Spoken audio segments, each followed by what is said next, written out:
नमस्ते। आज हम बात करने वाले हैं इन्वेस्टमेंट की और एक बहुत ही कॉमन गलतफहमी को दूर करने की कोशिश करेंगे। ये सिर्फ शेयर खरीदने बेचने का कोई खेल नहीं है, बल्कि ये एक कामयाब बिजनेस में हिस्सेदार बनने की कला है। चलिए देखते हैं कि ये सोच, ये मानसिकता नतीजों को कैसे बिल्कुल बदल सकती है। तो सबसे पहले एक बुनियादी सवाल से शुरू करते हैं। क्या स्टॉक मार्केट एक जुआ है, एक कैसीनो जैसा, जहां सब कुछ किस्मत पर टिका है?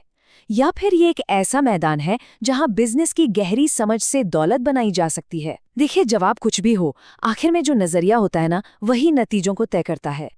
और इन दोनों सोच में सच पूछिए तो जमीन आसमान का फर्क है। एक तरफ है जुआरी, जिसका पूरा ध्यान सिर्फ कीमतों के उतार चढ़ाव पर, मार्केट की टिप्स और अफवाहों पर रहता है। और दूसरी तरफ है बिजनेस का मालिक, जो हर शेयर को कंपनी में एक हिस्सेदारी की तरह देखता है और उसका फोकस कंपनी की असली कीमत, उसकी असली वैल्यू पर होता है। हमारा मकसद है इसी दूसरी वाली सोच को अपनाना। तो ये सब शुरू होता है माइंडसेट से। एक बात समझना बहुत जरूरी है कि इन्वेस्टिंग में कामयाबी का सबसे बड़ा हिस्सा इंटेलिजेंस से नहीं आता, बल्कि सही बर्ताव, सही बिहेवियर से आता है। ये असल में एक दिमागी खेल है और इसे जीतना सबसे ज्यादा जरूरी है। बिल्कुल। और ये बात इस आइडिया को एकदम सही तरीके से पकड़ती है। कोई कितना ही इंटेलिजेंट क्यों ना हो, अगर वो मार्केट के उतार चढ़ाव में पैनिक कर जाता है या लालच में आके फैसले लेता है, तो कामयाबी बहुत मुश्किल हो जाती है। इन्वेस्टिंग में जो सही स्वभाव है, मतलब जो मेंटल डिसिप्लिन है, वही असली चाबी है। तो सवाल ये है कि ये गुण असल में दिखते कैसे हैं? बात करते हैं धैर्य की, मतलब जब मार्केट स्लो हो तब भी टिके रहना। फिर आता है अनुशासन, मतलब जो स्ट्रैटेजी बनाई है उस पर कायम रहना। इमोशनल कंट्रोल, यानी डर और लालच को अपने फैसलों पर हावी नहीं होने देना। और शायद सबसे जरूरी, भेड़ चाल से हटकर आज़ादी से इंडिपेंडेंटली सोचने की काबिलियत। लेकिन अपने इमोशंस पर काबू पाना इतना मुश्किल क्यों होता है? इसकी एक बहुत बड़ी वजह है लॉस अवर्जन। देखिए, हमारा दिमाग ना नुकसान को लेकर बहुत ज़्यादा सेंसिटिव है। 100 रुपए खोने का जो दर्द होता है, वो 100 रुपए पाने की खुशी से कहीं ज़्यादा ताकतवर होता है। और इसी डर की वजह से लोग अक्सर क्या करते हैं, जब मार्केट गिर रहा होता है तो बिल्कुल बॉटम में जाके सब कुछ बेच देते हैं। और ये सबसे बड़ी गलतियों में से एक है। ठीक है, तो इमोशंस पर काबू पा लिया। अब अगला कदम क्या है? देखिए, एक बार जब माइंडसेट सही जगह पर आ जाता है, तो हमें कुछ पावरफुल टूल्स की जरूरत पड़ती है। ये वो प्रिंसिपल्स हैं जो असल में लंबे समय में दौलत बनाते हैं। और इसमें सबसे पहला और सबसे पावरफुल टूल है कंपाउंडिंग। इसे कई बार दुनिया का 8वां अजूबा भी कहा जाता है। इसका मतलब बहुत सिंपल है। आपका पैसा आपके लिए और पैसा बनाता है, और फिर वो जो कमाया हुआ पैसा है ना, वो भी आपके लिए काम करने लगता है। ये एक धीमा जादू है, लेकिन समय के साथ इसके नतीजे कमाल के होते हैं। जरा इस चार्ट पर नजर डालिए। ये कंपाउंडिंग की असली ताकत दिखाता है। 20 साल के अंदर 12% और 20% सालाना रिटर्न के बीच का जो फर्क है, वो जमीन आसमान का है। ये साफ दिखाता है कि थोड़ा सा भी ज्यादा रिटर्न अगर लंबे समय तक मिले तो दौलत में कितना बड़ा अंतर आ सकता है। तो यहाँ सबसे जरूरी बात यह है कि वक्त, टाइम आपका सबसे बड़ा साथी है। और असल में यही तो कंपाउंडिंग का सार है। मार्केट में कोई जबरदस्त चाल चलने की कोशिश करने से कहीं बेहतर है कि बस लगातार इन्वेस्टेड रहा जाए और समय को अपना काम करने दिया जाए। हमारा अगला जरूरी टूल है रिस्क, यानी जोखिम को सही तरीके से समझना। ज्यादातर लोग क्या सोचते हैं कि रिस्क का मतलब है मार्केट का ऊपर नीचे होना, जिसे वॉलेटिलिटी कहते हैं। लेकिन एक सच्चे इन्वेस्टर के लिए रिस्क का सिर्फ एक मतलब है, अपने पैसे को हमेशा के लिए खो देना, permanent loss of capital. Market का उतार चढ़ाव तो रिस्क नहीं है, वो तो एक मौका है। तो सवाल ये है कि ये परमानेंट नुकसान आता कहाँ से है? ये आमतौर पर इन 4 जगहों से आ सकता है। पहला है बिजनेस रिस्क, मतलब कंपनी ही अच्छा परफॉर्म ना करे। दूसरा, फाइनेंशियल रिस्क, यानी कंपनी पर कर्ज बहुत ज्यादा हो। तीसरा, मैनेजमेंट रिस्क, मतलब कंपनी को चलाने वाले लोग ही ठीक ना हो। और चौथा है वैल्यूएशन रिस्क, यानी किसी अच्छी कंपनी के लिए भी बहुत ज्यादा कीमत दे देना। देखिए, अच्छी कंपनियां ढूंढना जरूरी है, लेकिन इन जोखिमों से बचना उससे भी ज्यादा जरूरी है। चलिए, तो हमने माइंडसेट और टूल्स के बारे में बात कर ली है। अब देखते हैं कि इन सब चीजों को असल दुनिया में कैसे अप्लाई करना है, थ्योरी को प्रैक्टिस में कैसे बदलना है। इसका एक बहुत ही सिंपल लेकिन असरदार तरीका है, जो देखो वही खरीदो वाली अप्रोच। महान इन्वेस्टर पीटर लिंच बिल्कुल ऐसे ही सोचते थे। अपने चारों तरफ देखिए, लोग क्या खरीद रहे हैं, कौन से ब्रांड्स हैं जो पॉपुलर हो रहे हैं, कौन सी सर्विसेज हैं जो लोगों की आदत बनती जा रही हैं। अक्सर सबसे बेहतरीन इन्वेस्टमेंट आइडियाज हमारी रोज की जिंदगी में ही छिपे होते हैं। और सबसे जरूरी बात, सिर्फ उन्हीं बिजनेस में पैसा लगाइए जिन्हें आप सच में समझते हैं। और ये बात हमें वापस उसी सबसे बुनियादी सिद्धांत पर ले आती है। किसी भी कंपनी का एक शेयर खरीदने से पहले खुद से ये सवाल जरूर पूछना चाहिए, क्या मैं इस कीमत पर ये पूरी की पूरी कंपनी खरीदने के लिए तैयार हूं? बस ये एक सवाल सोच को सट्टेबाजी से हटाकर सीधे मालिकाने हक वाली फीलिंग पर ले आता है। तो इस पूरी बातचीत का निचोड़ इन 5 बातों में है। पहला, एक बिजनेस के मालिक की तरह सोचिए, ट्रेडर की तरह नहीं। दूसरा, समय और कंपाउंडिंग की ताकत पर भरोसा रखिए, उन्हें अपना काम करने दीजिए। तीसरा, अपने इमोशंस पर, खासकर डर और लालच पर कंट्रोल रखिए। चौथा, बड़ी गलतियां करने से बचिए, ये अक्सर बड़े विनर ढूंढने से ज्यादा जरूरी होता है। और आखिर में 5वां, चीजों को सिंपल रखिए, सिर्फ उन्हीं बिजनेस में इन्वेस्ट कीजिए जिन्हें आप सच में गहराई से समझते हैं। और आखिर में हम इसी एक सवाल के साथ इस चर्चा को खत्म करते हैं। 1 मिनट के लिए जरा सोचिए, अपनी खुद की नॉलेज, अपने पैशन या अपनी रोजमर्रा की जिंदगी में ऐसा कौन सा एक बिजनेस है जिसे आप इतनी अच्छी तरह से समझते हैं कि आप पूरे कॉन्फिडेंस के साथ कह सकें कि हाँ, मैं इसका मालिक बन सकता हूं। क्योंकि एक सच्चे इन्वेस्टर का सफर बस यहीं से शुरू होता है। नमस्कार। आज हम बाजार के एक बहुत ही दिलचस्प पहलू पर बात करने वाले हैं, उसकी छिपी हुई लय। ये वो चीज है जो असल में बाजार को चलाती है। और ये पैसों या गणित की कहानी नहीं है, ये है इंसानी मनोविज्ञान की। तो चलिए शुरू करते हैं। तो सबसे पहला और सबसे बड़ा सवाल, कभी सोचा है कि ऐसा क्यों होता है कि जब लगता है कि मार्केट में सब कुछ बढ़िया चल रहा है, बिल्कुल सेफ है, तभी अचानक से मार्केट क्रैश हो जाता है? ये एक ऐसा पैटर्न है जो हम बार बार देखते हैं और इसका जवाब साइकोलॉजी में ही छिपा है। अच्छा, इसको समझने के लिए एक बहुत ही कमाल का मेंटल मॉडल है, मार्केट पेंडुलम। जरा सोचिए, मार्केट का जो सेंटिमेंट है वो एक पेंडुलम की तरह है। ये हमेशा 2 एक्सट्रीम्स के बीच झूलता रहता है। एक तरफ है लालच और दूसरी तरफ है डर। और मजे की बात यह है कि ये पेंडुलम शायद ही कभी बीच में, यानी कि बैलेंस में टिकता है। तो चलिए, मार्केट की इसी छिपी हुई लय को थोड़ा और गहराई से समझते हैं। असल में ये इंसानी भावनाओं का एक प्रिडिक्टेबल साइकिल है। क्योंकि मार्केट कभी भी सीधी रेखा में नहीं चलते, वो हमेशा साइकिल्स में, यानी चक्रों में चलते हैं। तो देखो, एक टिपिकल मार्केट साइकिल में ना 5 फेज होते हैं। सबसे पहले आता है एक्यूम्यूलेशन। ये वो टाइम है जब स्मार्ट मनी, यानी बड़े और जानकार इन्वेस्टर्स चुपचाप खरीदारी कर रहे होते हैं। फिर शुरू होता है बुल फेज, जब धीरे धीरे ऑप्टिमिज्म या कहें कि उम्मीदें बढ़ने लगती हैं। इसके बाद आता है क्लाइमैक्स, यूफोरिया। यहाँ लालच अपने पीक पर होता है, हर कोई बस खरीदना चाहता है। और फिर कहानी पलटती है। आता है डिस्ट्रीब्यूशन, जब वही स्मार्ट मनी धीरे धीरे बेचना शुरू कर देती है। और आखिर में आता है बेयर फेज, जब डर, हर तरफ बस डर का माहौल होता है। अब इस साइकिल के सबसे मजेदार और सबसे खतरनाक हिस्से पर फोकस करते हैं, यानी एक बबल बनता कैसे है।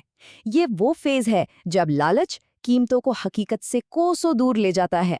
तो किसी भी बबल के बनने के पीछे कुछ खास वजह होती है, जैसे मार्केट में बहुत सारा आसान पैसा या लिक्विडिटी होना, एक मजबूत कहानी, वो वाली कहानी कि इस बार सब कुछ अलग है, कीमतों का बहुत तेजी से बढ़ना, नए नए इन्वेस्टर्स की भीड़ का मार्केट में आना, और सबसे जरूरी, फंडामेंटल्स को पूरी तरह से इग्नोर कर देना। और ये बात इस एक लाइन में बहुत खूबसूरती से कही गई है। एक बबल फंडामेंटल से ज्यादा साइकोलॉजी से चलता है। मतलब असली फ्यूल जो है वो इंसानी भावनाएं हैं, कोई लॉजिक नहीं। लेकिन ये पार्टी हमेशा नहीं चलती। जब हकीकत से सामना होता है तब क्या होता है? तब आता है एक करेक्शन, जो कि होके ही रहता है। जो चीजें बिना किसी तर्क के ऊपर जाती हैं, उन्हें नीचे आना ही पड़ता है। और देखिए, ये कोई आज की बात नहीं है। इतिहास गवाह है कि ये पैटर्न बार बार सदियों से दोहराया जा रहा है। चाहे वो 17वीं सदी का ट्यूलिप मेनिया हो, 1999 का .com बबल हो, या फिर 2008 का फाइनेंशियल क्राइसिस। और इन सबसे सीखने वाली सबसे जरूरी बात क्या है? वो ये कि कहानियां बदल जाती हैं, लेकिन इंसानी बर्ताव वही रहता है। ये हमेशा से लालच और डर की ही कहानी रही है, बस हर बार इसकी पैकेजिंग नई हो जाती है। लेकिन एक मजे की बात है, हर गिरावट और हर पैनिक में एक मौका भी छिपा होता है। तो चलिए अब बात करते हैं उस मौके की जो घबराहट में छिपा होता है, और ये समझने की कोशिश करते हैं कि जब डर अपने चरम पर हो तो वैल्यू कहाँ मिलती है। अब यहाँ जरा मार्केट के दो बिल्कुल अलग अलग चेहरों को देखते हैं। जब मार्केट टॉप पर होता है तो माहौल कैसा होता है? चारों तरफ एक्सट्रीम ऑप्टिमिज्म होता है, मीडिया में बस अच्छी अच्छी बातें, रिटेल इन्वेस्टर्स की भीड़ लगी होती है और सबको लगता है कि अरे स्टॉक तो अब गिर ही नहीं सकते। और इसका ठीक उल्टा होता है मार्केट बॉटम पर। वहाँ हर तरफ निराशा, हर न्यूज़ चैनल पर बुरी खबरें, इन्वेस्टर्स मार्केट से पैसा निकाल रहे होते हैं और एक ही बात सुनने को मिलती है, स्टॉक्स तो अब खत्म हो गए। और यहीं पर सबसे बड़ा सबक छिपा है। सबसे बड़ा मौका तभी होता है जब डर सबसे ज्यादा होता है। सुनने में ये थोड़ा उल्टा लगता है, लेकिन इतिहास हमें यही सिखाता है। अच्छा, अब इन छोटे छोटे साइकिल्स से अपना ध्यान हटाकर लॉन्ग टर्म स्ट्रक्चरल ट्रेंड्स पर फोकस करते हैं, क्योंकि असली दौलत इन्हीं बड़ी लहरों की सवारी करने से बनती है। तो एक मजबूत ट्रेंड की पहचान क्या है? पहली बात, ये बहुत लंबा चलता है, मतलब 5-15 साल या उससे भी ज्यादा। दूसरी बात, इसके पीछे कोई बड़ा आर्थिक या सामाजिक बदलाव होता है। तीसरी, इसके पास एक बहुत बड़ा अनटैप्ड मार्केट होता है। और चौथी, इसके बिजनेस मॉडल्स स्केलेबल होते हैं, मतलब वो आसानी से बहुत बड़े हो सकते हैं। चलिए इसका एक असली उदाहरण देखते हैं। भारत के वो बाजार जहां अभी ग्रोथ की बहुत गुंजाइश है, यहाँ ट्रेंड को चलाने वाली ताकत क्या है? गांवों में बढ़ती हुई इनकम। इसका एक खास उदाहरण है भारत के ग्रामीण और छोटे शहरों का विकास। इसका सीधा असर एफएमसीजी, ऑटो और हाउसिंग जैसे सेक्टर्स की डिमांड पर दिखता है। इसी तरह फाइनेंशियल इंक्लूजन, यानी ज्यादा से ज्यादा लोगों का बैंकिंग सिस्टम से जुड़ना, फाइनेंशियल सर्विसेज सेक्टर को बहुत बड़ा बूस्ट देता है। तो आज की इस पूरी बातचीत से 4 मुख्य बातें क्या निकल कर आती हैं? पहली, मार्केट साइक्लिकल होते हैं। ये मत सोचिए कि जो आज चल रहा है वो हमेशा चलेगा। दूसरी, बबल्स साइकोलॉजिकल होते हैं, लॉजिक से नहीं चलते। तीसरी, एक्सट्रीम पॉइंट्स ही टर्निंग पॉइंट्स का सिग्नल होते हैं, यानी बहुत ज्यादा डर असल में एक मौका है। और चौथी, असली wealth long term structural trend से बनती है। तो आखिर में उस पेंडुलम को हमेशा याद रखिए, वो हमेशा लालच और डर के बीच झूलता है। और लक्ष्य क्या है? लक्ष्य बस इतना है कि जब भीड़ इन दोनों में से किसी भी एक छोर पर खड़ी हो तो हमें उस भीड़ से अलग खड़े होना है। तो ये पेंडुलम, ये तो हमेशा झूलता रहता है, ये कभी नहीं रुकता। सवाल ये नहीं है कि ये झूल रहा है या नहीं, सवाल ये है कि आज ये भीड़ कहाँ खड़ी है। जरा सोचिए, शेयर बाजार को देखकर अक्सर एक सवाल मन में आता है कि आखिर शुरुआत करें तो करें कहाँ से? चारों तरफ इतना शोर, इतनी सलाह। आज हम इसी उलझन को सुलझाने वाले हैं। इस चर्चा में हम देखेंगे कि किसी भी स्टॉक का विश्लेषण एक पेशेवर की तरह कैसे किया जाए, एक आसान स्टेप बाय स्टेप फ्रेमवर्क का इस्तेमाल करके। रातों रात अमीर बनने की कहानियां तो सबने सुनी है, लेकिन निवेश में असली सफलता कोई किस्मत का खेल नहीं है। ये उन बेहतरीन कंपनियों को ढूंढने के बारे में है जिन्हें अक्सर नजरअंदाज कर दिया जाता है। लेकिन एक ऐसी दुनिया में जहां हर कोई अगले बड़े मौके की बात कर रहा है, इस शोर के बीच से असली हीरे को कैसे पहचाना जाए? और यहीं से हमारा नजरिया बदलता है। देखिए, एक सट्टेबाज तो सिर्फ अंदाजा लगाता है, लेकिन एक जासूस वो तथ्यों को उजागर करता है। हम सिर्फ अफवाहों के पीछे नहीं भागेंगे, हम कंपनी के डीएनए में गहराई तक उतरेंगे ताकि ये समझ सकें कि वो असल में क्या है। तो ये एक जांच है और हम सब इसके मुख्य जासूस हैं। तो ठीक है जासूसों, अपना मैग्नीफाइंग ग्लास तैयार रखिए।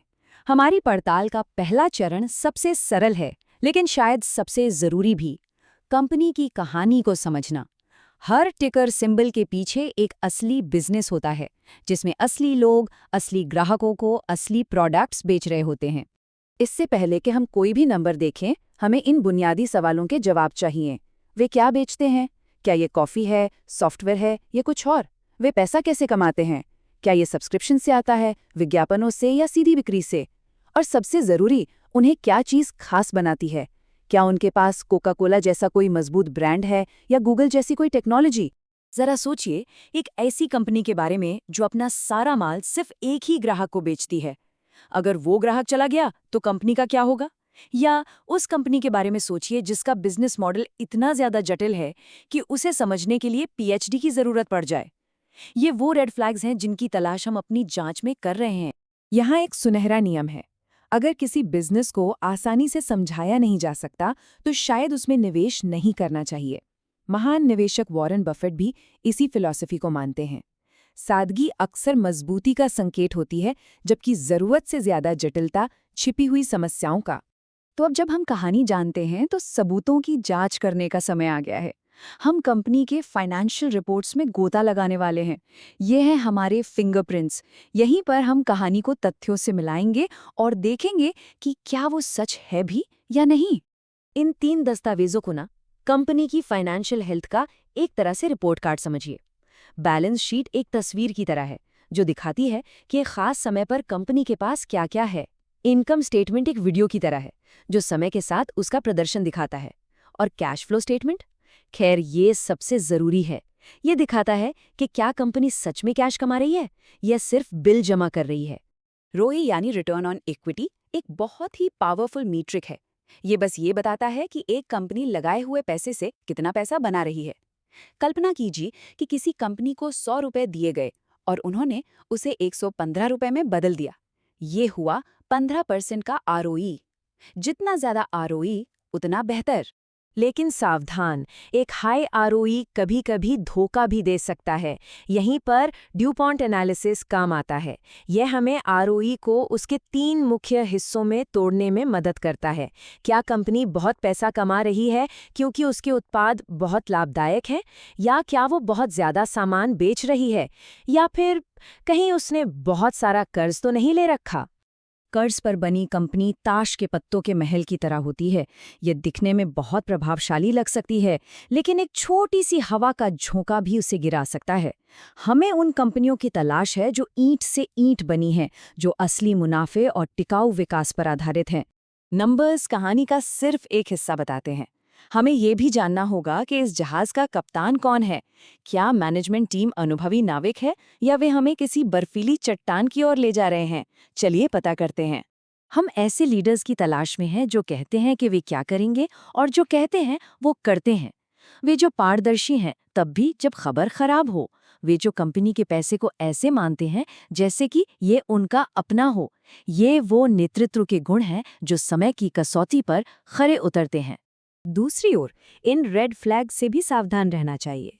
एक सीईओ जो लगातार कंपनी की दिशा बदलता रहता है, एक चेतावनी का संकेत है। एक कंपनी जो अकाउंटिंग के मामले में हमेशा नियमों से खिलवाड़ करती है, एक बहुत बड़ा रेड फ्लैग। ये संकेत हैं कि पर्दे के पीछे कुछ ना कुछ गड़बड़ जरूर है। अक्सर खराब मैनेजमेंट और संदिग्ध अकाउंटिंग साथ साथ चलते हैं। तो अपनी जासूसी टोपी कस लीजिए, क्योंकि हमारी जांच के अगले चरण में हम फाइनेंशियल धोखे के संकेतों की तलाश कर रहे हैं। इसे ऐसे समझिए, चूजों के अंडे से निकलने से पहले ही उनकी गिनती करना। एक कंपनी एक बड़े सौदे पर हस्ताक्षर कर सकती है, लेकिन अगर पैसा अभी तक बैंक में नहीं आया है तो क्या इसे वास्तव में राजस्व के रूप में गिना जाना चाहिए? कुछ कंपनियां हाँ कहती हैं और यह एक फिसलन भरी ढलान है। यह एक पुरानी चाल है। एक कंपनी एक इमारत की मालिक हो सकती है जो असल में 1 करोड़ की है, लेकिन वे अपनी किताबों में कहते हैं कि यह 2 करोड़ की है, और बस अचानक से कंपनी कागज पर बहुत अधिक मूल्यवान दिखने लगती है। ये शायद सबसे खतरनाक चाल है। ये अपने क्रेडिट कार्ड के कर्ज को कालीन के नीचे छिपाने जैसा है। जल्द या बाद में बिल सामने आएंगे, और जब वे आएंगे तो अंजाम अच्छा नहीं होगा। आखिर में ये सब भरोसे पर आकर टिकता है। नंबर्स पर तब तक भरोसा नहीं किया जा सकता जब तक कि उन लोगों पर भरोसा न हो जो उन्हें बना रहे हैं। इसीलिए हमारी जांच में मैनेजमेंट की क्वालिटी इतनी ज्यादा महत्वपूर्ण है। ठीक है जासूस, हमने सबूत इकट्ठा कर लिए हैं, हमने गवाहों से पूछताछ कर ली है। अब फैसले का समय है। हमने एक महान कंपनी तो ढूंढ ली, लेकिन क्या ये एक महान निवेश भी है? ये सब कीमत पर निर्भर करता है। पीई अनुपात को किसी चीज के प्राइस टैग की तरह देखिए। एक उच्च पीई अनुपात वाली कंपनी एक डिजाइनर हैंडबैग की तरह है। भविष्य के वादे के लिए एक प्रीमियम चुकाया जा रहा है। वहीं एक कम पीई अनुपात वाली कंपनी सेल में मिले किसी छिपे हुए खजाने की तरह हो सकती है, या छूट पर मिल रही हो सकती है। कोई भी स्वाभाविक रूप से अच्छा या बुरा नहीं है, लेकिन यह जानना महत्वपूर्ण है कि खरीदा क्या जा रहा है। तो ये रही हमारी अपनी स्टॉक विश्लेषण टूल किट। ये सब कुछ जटिल नहीं होना चाहिए। बिजनेस को समझना है, नंबर्स की जांच करनी है, मैनेजमेंट का मूल्यांकन करना है और कीमत के प्रति सचेत रहना है। इन सरल चरणों का पालन करके ज्यादातर निवेशकों से मीलों आगे निकला जा सकता है। तो अब औजार भी हैं, फ्रेमवर्क भी है। अब बस एक ही सवाल बचा है। सबसे पहले किस कंपनी की कहानी का पर्दाफाश होगा? दुनिया आपकी मुट्ठी में है जासूस। खोज शुरू की जाए। एक सफल स्टॉक पोर्टफोलियो बनाना सच कहूं तो एक बड़ी चुनौती जैसा लगता है ना? मतलब इतने सारे ऑप्शंस, इतनी सारी सलाह, कहाँ जाएं, क्या करें, यह समझना ही मुश्किल हो जाता है। तो चलिए आज इसी चीज को ना एक बिल्कुल नए एंगल से, एक नए नजरिए से समझने की कोशिश करते हैं। और सवाल यही उठता है कि एक ऐसा पोर्टफोलियो कैसे बनाया जाए जो वक्त के साथ सच में ग्रो करे। तो क्या इसका कोई मैजिक फॉर्मूला है, कोई सीक्रेट स्ट्रैटेजी? सच तो यह है कि इसका जवाब शायद हमारी सोच से कहीं ज्यादा सिंपल है। जी हाँ, इसका राज ना किसी कॉम्प्लेक्स फॉर्मूले में नहीं बल्कि एक माइंडसेट में छुपा है। मतलब बड़े बड़े फाइनेंशियल टर्म्स और मुश्किल चार्ट्स में खो जाने के बजाय अगर हम सिर्फ अपना सोचने का तरीका बदल लें तो इन्वेस्टिंग की दुनिया अचानक से बहुत आसान लगने लगती है। सब कुछ बस नजरिए का खेल है। चलिए एक काम करते हैं, थोड़ी देर के लिए निवेश को ना एक बगीचा लगाने जैसा सोचते हैं। सोचिए जरा, आपका पोर्टफोलियो एक गार्डन है। अब आप उसे कैसे तैयार करेंगे, कौन से बीज बोएंगे, उसकी देखभाल कैसे करेंगे? ये जो नजरिया है ना, ये हमें इन्वेस्टिंग के प्रिंसिपल्स को बहुत ही आसान तरीके से समझने में मदद करेगा। तो चलिए इसी में थोड़ा और गहरा उतरते हैं। अब देखिए, कोई भी अच्छा बगीचा कहाँ से शुरू होता है? उपजाऊ मिट्टी से, है ना? ठीक इसी तरह एक दमदार पोर्टफोलियो की नींव रखी जाती है सही सेक्टर्स को समझने से। जैसे हर पौधे को एक खास तरह की मिट्टी चाहिए होती है, वैसे ही हर स्टॉक को समझने के लिए उसके सेक्टर को समझना बेहद जरूरी है। और हाँ, अलग अलग सेक्टर्स की भूमिका भी बिल्कुल अलग होती है। जैसे कि सेक्युलर ग्रोथ स्टॉक्स, ये बगीचे के उन पेड़ों की तरह हैं जो सालों साल फल देते रहते हैं। बैंक्स और एनबीएफसीज वो पानी की तरह हैं जो पूरे बगीचे को जिंदा रखते हैं। और कैश रिच कंपनियां, अरे वो तो सूखे के मौसम में आपके बगीचे का सुरक्षा कवच हैं। तो पॉइंट ये है कि सिर्फ कंपनी को देखना काफी नहीं है, उसका सेक्टर, उसकी मिट्टी, उस पर भी पूरा ध्यान देना होता है। तो ठीक है, मिट्टी तो तैयार हो गई, अब क्या? अब बारी आती है बीज बोने की, मतलब इंडिविजुअल स्टॉक्स चुनने की। और यहीं पर एक बड़ा सवाल खड़ा होता है, छोटे तेजी से बढ़ने वाले पौधों पर दांव लगाया जाए या फिर बड़े मजबूत पेड़ों पर भरोसा किया जाए।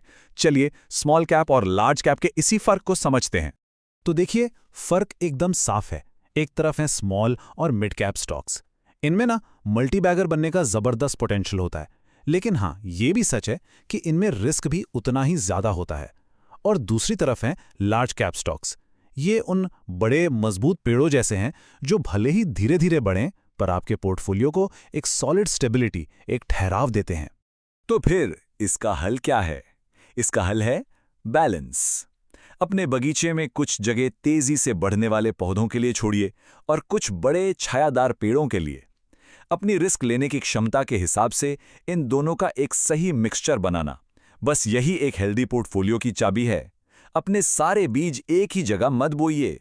अब देखिए, सिर्फ बीज बो देना ही तो काफी नहीं होता है ना। एक अच्छे माली की तरह हमें अपने पोर्टफोलियो की लगातार देखभाल भी करनी पड़ती है। मतलब जो स्टॉक्स अच्छा कर रहे हैं उन्हें और सींचना, और जो खराब परफॉर्म कर रहे हैं उनकी निराई करना।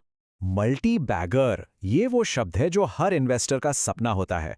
ये हमारे बगीचे के वो जादुई पौधे हैं जो उम्मीद से कहीं कहीं ज्यादा बड़े हो जाते हैं और हमारे निवेश को कई गुना, मतलब लिटरली कई गुना बढ़ा देते हैं। तो सवाल ये है कि इन कीमती फूलों को, इन मल्टी बैगर्स को पहचाना कैसे जाए? देखिए, अक्सर ये आपको स्मॉल या मिड कैप सेगमेंट में कहीं छिपे हुए मिलेंगे। ऐसी जगह जहां ग्रोथ की जबरदस्त गुंजाइश हो। इनकी पहचान क्या है? स्ट्रॉन्ग मैनेजमेंट और किसी नए उभरते हुए ट्रेंड का हिस्सा होना। पर एक बात हमेशा याद रखनी होगी, और वो है पेशेंस, धैर्य। ये पौधे रातों रात नहीं उगते, इनमें सालों लग सकते हैं। लेकिन एक मिनट, बगीचे में सिर्फ फूल ही तो नहीं होते, खरपतवार भी उगाते हैं। ठीक वैसे ही पोर्टफोलियो में कुछ स्टॉक्स ऐसे होते हैं जो तेजी से गिरने लगते हैं, जिसे हम कहते हैं फॉलिंग नाइफ, यानी गिरता हुआ चाकू। और इसे पकड़ने की कोशिश बहुत खतरनाक हो सकती है। तो सवाल यह है कि ऐसे में किया क्या जाए? किसी भी गिरते हुए स्टॉक में पैसा लगाने से पहले ये 3 स्टेप प्रोसेस फॉलो करना बहुत जरूरी है। स्टेप 1, कंपनी के फंडामेंटल्स चेक करें। क्या बिजनेस अब भी मजबूत है? स्टेप 2, गिरावट का कारण पता लगाएं। क्या ये कोई टेम्परेरी दिक्कत है या कंपनी की नींव में ही कोई स्ट्रक्चरल प्रॉब्लम आ गई है? और स्टेप 3, रेड फ्लैग से बचें। अगर कंपनी पर बहुत ज़्यादा कर्ज है या मैनेजमेंट पर भरोसा नहीं है, तो ये साफ-साफ रेड फ्लैग्स हैं। इनसे दूर रहना ही बेहतर है। और ये एक बहुत ज़रूरी सबक है, इसे याद रखिएगा। हर सस्ती चीज़ अच्छी नहीं होती। सिर्फ इसलिए कि कोई स्टॉक सस्ता मिल रहा है, इसका मतलब ये नहीं कि वो एक अच्छा निवेश है। कभी-कभी सस्ता स्टॉक और भी ज़्यादा सस्ता हो सकता है। इसीलिए ट्रेंड्स के पीछे भागने से बेहतर है डिसिप्लिन में रहना, इमोशंस पर नहीं, लॉजिक पर चलना। यही आपको लंबे समय में सफलता दिलाएगा। तो हमने मिट्टी तैयार कर ली, बीज भी बो दिए और बगीचे की देखभाल भी कर ली। अब आता है सबसे ज़रूरी हिस्सा, फसल काटने के नियम। मतलब लॉन्ग टर्म सक्सेस के लिए जो मेन प्रिंसिपल्स हैं, उनको एक बार समेटकर समझने का समय। ये एक लाइन इस पूरी बातचीत का निचोड़ है। स्टॉक पिकिंग को बागवानी की तरह ही सोचिए। पहले उपजाऊ मिट्टी यानी एक मजबूत सेक्टर चुनें, फिर उसमें सही बीज यानी एक अच्छी कंपनी बोएं, फिर लगातार पानी दें यानी लंबे समय तक उसमें बने रहें, और आखिर में खरपतवार यानी खराब बिजनेस से हमेशा बचें। ये जो बागवानी का मॉडल है ना, ये इन्वेस्टिंग को बहुत ही सिंपल और असरदार बना देता है। तो आखिर में ये रही हमारी हार्वेस्ट चेकलिस्ट। कुछ बातें जो हमेशा ध्यान में रखनी है। पहली, अपने पोर्टफोलियो में स्मॉल, मिड और लार्ज कैप का एक अच्छा बैलेंस बनाइए। दूसरी, हमेशा उन सेक्टर्स पर फोकस कीजिए जिनमें लॉन्ग टर्म ग्रोथ का पोटेंशियल हो। तीसरी, सस्ते दिखने वाले खराब स्टॉक्स के जाल में कभी मत फंसिए। चौथी, याद रखिए कि सेक्टर उतना ही जरूरी है जितनी की कंपनी। और पांचवी, अगर कोई मौका हाथ से निकल भी जाए तो अफसोस करने के बजाय उससे सीखिए और आगे बढ़िए। तो अब सवाल यही उठता है कि इन सब सिद्धांतों का इस्तेमाल करके कोई अपने लिए किस तरह का फाइनेंशियल गार्डन, किस तरह का वित्तीय बगीचा तैयार करना चाहेगा। एक ऐसा बगीचा जो ठहराव और स्थिरता दे, या फिर एक ऐसा जो तेजी से फले फूले? चुनाव अपना अपना है। नमस्ते। कभी इस तरह से सोचा है कि एक इन्वेस्टमेंट पोर्टफोलियो बिल्कुल एक घर जैसा होता है? तो आज हम मिलकर एक ऐसा ही मजबूत एक फाइनेंशियल घर बनाना सीखेंगे। एक ऐसा घर जो बाजार के हर उतार चढ़ाव को झेल जाए और हमारी फाइनेंशियल सक्सेस की नींव भी रखे। तो चलिए शुरू करते हैं। तो सबसे पहला और सबसे जरूरी सवाल यही है, जो हमारा फाइनेंशियल घर है, क्या वो हर मौसम का सामना करने के लिए बना है? आज हम यही जानेंगे कि इसे हर तूफान से बचाने के लिए क्या-क्या करना जरूरी है। चलिए इसे एकदम आसान तरीके से समझते हैं। अपने पोर्टफोलियो को ऐसे सोचिए जैसे हम एक घर बना रहे हैं। एक ऐसा मजबूत और सेफ घर जो हमारी जरूरतों और हमारे सपनों के हिसाब से बना हो। अपने सफर में हम 5 कदम उठाएंगे। सबसे पहले अपना फाइनेंशियल ब्लूप्रिंट बनाएंगे, फिर एक मजबूत नींव रखेंगे, उसके बाद एक दमदार स्ट्रक्चर खड़ा करेंगे, फिर सीखेंगे कि कब मरम्मत करनी है, और आखिर में मार्केट के तूफानों से कैसे निपटना है, ये भी जानेंगे। देखिए, किसी भी मजबूत इमारत की तरह एक कामयाब पोर्टफोलियो की शुरुआत भी एक शानदार प्लान से होती है। यही है हमारा फाइनेंशियल ब्लूप्रिंट, जो खास तौर पर हमारे गोल्स के लिए ही डिजाइन किया गया है। ये फाइनेंशियल ब्लूप्रिंट 3 मजबूत पिलर्स पर खड़ा होता है। रिस्क लेने की अपनी कैपेसिटी, हमारे पास कितना टाइम है और अपने इन्वेस्टमेंट पर कितना भरोसा है। बिल्कुल वैसे ही जैसे एक घर को किसी परिवार की ज़रूरतों को देखकर डिज़ाइन किया जाता है। अब यहाँ आता है एक बहुत बड़ा फैसला। क्या कुछ गिने चुने शेयरों पर बड़ा दांव लगाना है, जिसमें जाहिर है ज़्यादा रिटर्न की उम्मीद के साथ रिस्क भी ज़्यादा होगा, या फिर एक सेफ रास्ता चुनना है जिसमें इन्वेस्टमेंट फैला हो, भले ही प्रॉफिट थोड़ा कम क्यों ना हो? ये पूरी तरह से किसी की अपने रिस्क लेने की भूख पर डिपेंड करता है। तो ब्लूप्रिंट तो तैयार है, अब बारी है उस मजबूत नींव को रखने की जिस पर हमारा पूरा फाइनेंशियल घर टिकेगा। और ये नींव बनती है क्वालिटी और डाइवर्सिफिकेशन से। एक मजबूत नींव के आप कह सकते हैं 3 सिद्धांत हैं। पहला, अपने इन्वेस्टमेंट को अलग अलग सेक्टर्स और कंपनियों में फैलाना। दूसरा, सिर्फ अच्छी तरह से रिसर्च की गई बेहतरीन कंपनियों पर फोकस करना। और तीसरा, हर इन्वेस्टमेंट के पीछे का जो बिजनेस है ना, उसे गहराई से समझना। ये एक बहुत ज़रूरी बात याद दिलाता है, पोर्टफोलियो में कितने शेयर्स हैं ये मैटर नहीं करता, उनकी क्वालिटी क्या है ये मैटर करता है। अक्सर कम लेकिन अच्छे से रिसर्च किए गए इन्वेस्टमेंट एक बड़े और बिखरे हुए पोर्टफोलियो से कहीं बेहतर परफॉर्म करते हैं। अच्छा, नींव रखने के बाद अब हम घर का ढांचा तैयार करेंगे और इसमें हम उन सेफ्टी फीचर्स पर ध्यान देंगे जो हमारे पोर्टफोलियो को मार्केट के झटकों से बचाकर रखेंगे। ये सेफ्टी फीचर्स हमारे फाइनेंशियल घर की दीवारें और छत की तरह हैं। मतलब किसी एक स्टॉक या सेक्टर पर बहुत ज्यादा डिपेंड नहीं होना है। अचानक आने वाले मौकों के लिए हमेशा कुछ कैश हाथ में रखना है और सबसे जरूरी, कर्ज से बचकर रहना है। एक थंब रूल याद रख सकते हैं, अपने पोर्टफोलियो का सिर्फ 5 से 10% हिस्सा ही छोटे या मीडियम साइज की कंपनियों यानी मिड कैप जैसे हाई रिस्क इन्वेस्टमेंट में लगाएं। इसे एक सेफ्टी लिमिट समझिए जिसे पार नहीं करना है।